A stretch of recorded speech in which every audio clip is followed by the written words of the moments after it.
Kitchen की गर्मी से बचने के लिए एक दफ़ा बनाकर पूरा महीना के लिए स्टोर कीजिएगा।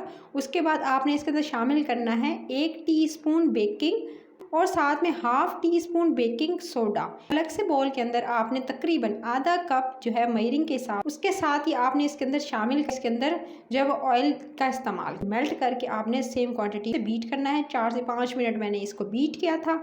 और 2 चुटकी इसके अंदर ज़र्दा रंग शामिल करना है। 2 टेबल स्पून दूध के मिल्क करके फिर इसको भी आपने हैंड बीटर से या जो आपने मैदा और उसके साथ 2 चीज़ें ऐड की थी उसके साथ ही अब आपने ये सब जितनी मैंने आपके साथ शेयर की एक्स्ट्रा ऐड करेंगे। दूध वगैरह है कोको पाउडर इसके अंदर आप अच्छे से इस मिक्सचर के साथ अच्छे से जो है वो मिक्स कर लेंगे। अच्छे से गूंद लिया। उसके बाद मैंने इसको मज़ीद 4 हिस्सों में दोनों डो को जो था से चार जो थी मैंने बॉल्स बना ली थी और इस तरह से अलग कर शक्ल में इस तरह से बेल में डिवाइड जो हुई थी उसको बेल लिया।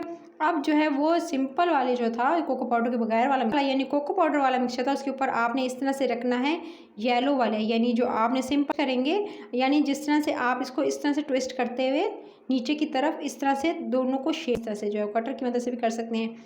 तो जी मैं इक्वल पार्ट में इसको काटती जा रही हूँ। इस तरह से आप इसे कैंडी की और इस तरह से बोट की शेप दे देनी है आपने। तो ये देश कर लिया था प्लेट को और उसके बाद जी इसके ऊपर इस तरह से थोड़े से इंच के फासले जुड़े नहीं।